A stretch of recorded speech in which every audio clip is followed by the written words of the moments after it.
Muy pronto sobre Landa comenzaron a pesar quejas de los encomenderos, mismas que propiciaron que la Audiencia de Guatemala enviara a Yucatán al oidor Tomás López de Medel, a fin de constatar la veracidad de las mismas. El problema radicaba en la disputa que se había desencadenado entre religiosos y encomenderos en torno al trabajo y los servicios de los indígenas. Para poner fin al enfrentamiento, el oidor procedió a la elaboración de unas ordenanzas que regulaban la vida de los indígenas y en cuyas prescripciones reconocía la autoridad de los misioneros, aunque tales ordenanzas de cierta manera afectaron la libertad de los indígenas. Lamentablemente, las ordenanzas de López de Medel únicamente fueron aplicadas mientras Yucatán dependió de la Audiencia de Guatemala, esto es, hasta 1565. Fray Diego de Landa, al igual que gran parte de los evangelizadores franciscanos que arribaron a América, venía imbuido en la idea de la pobreza cristiana, misma que se reflejaba en la sencillez de su vestido y sus costumbres austeras.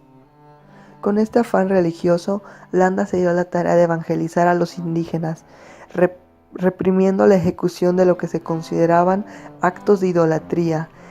Llevado por esta intención, en 1562 se realizó en Maní el auto de fe, con la finalidad de acabar con las prácticas de culto a los antiguos dioses mayas.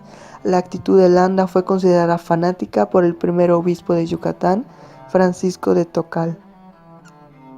A pesar de las acusaciones, Landa fue nombrado por el rey para ocupar el obispado de Yucatán en 1573 tras la muerte de Toral. En su cargo de obispo tuvo altercados con algunos de los gobernadores. Los españoles trataron de obtener los mayores beneficios de las tierras conquistadas, mas vieron frustradas sus ambiciones al constatar que Yucatán no brindaba posibilidades en cuanto a recursos mineros, en particular en metales como el oro y la plata.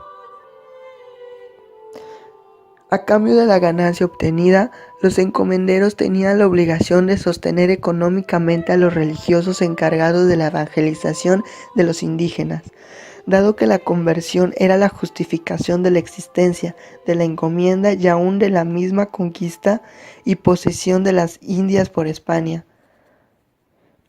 En Yucatán, a diferencia de lo ocurrido en Nueva España, la encomienda sobrevivió con vigor hasta mediados del siglo XVII, debido a que la economía dependió de gran medida de lo producido por los indígenas.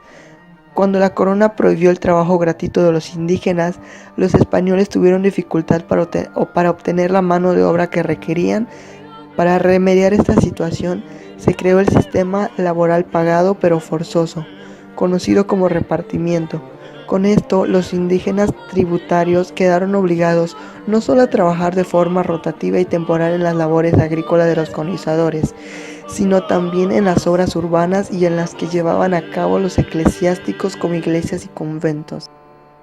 Aunque Yucatán no contó con las riquezas que se explotaron en otras partes de Nueva España, sí gozó de una posición geográfica estratégica que le permitió vincularse de forma natural a las rutas comerciales entre Nueva España, las Islas Caribe y Europa. Si bien la corona restringió y en ocasiones impidió la exportación comercial de algunos productos, Yucatán pudo comercializar a través del puerto de Campeche.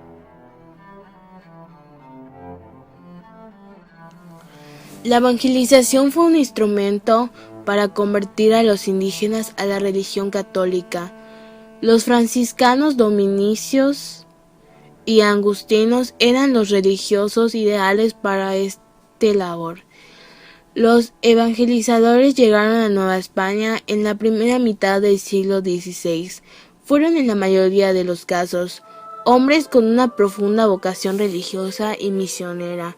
En Yucatán, la evangelización inició formalmente en 1546 por franciscanos encabezados por Luis Villalpando. En 1549 llegó a la península un nuevo grupo de misioneros de la Orden de San Francisco, donde se encontraba Fray Diego de Landa. Se escribió un libro de gramática donde se corregía el libro escrito por Villalpando a manos de Gray Diego de Landa. Fue un elemento importante para la evangelización de los mayas. Lando fundó el convento de Izamal y fue guardián de Mérida. La audiencia de Guatemala envió a Yucatán al oidor Tomás López de Medel a fin de constatar la veracidad de las mismas. Hallaron un territorio continental amplísimo, habitando por pueblos con una gran diversidad de cultura, lenguas y religiones y distinto desarrollo tecnológico.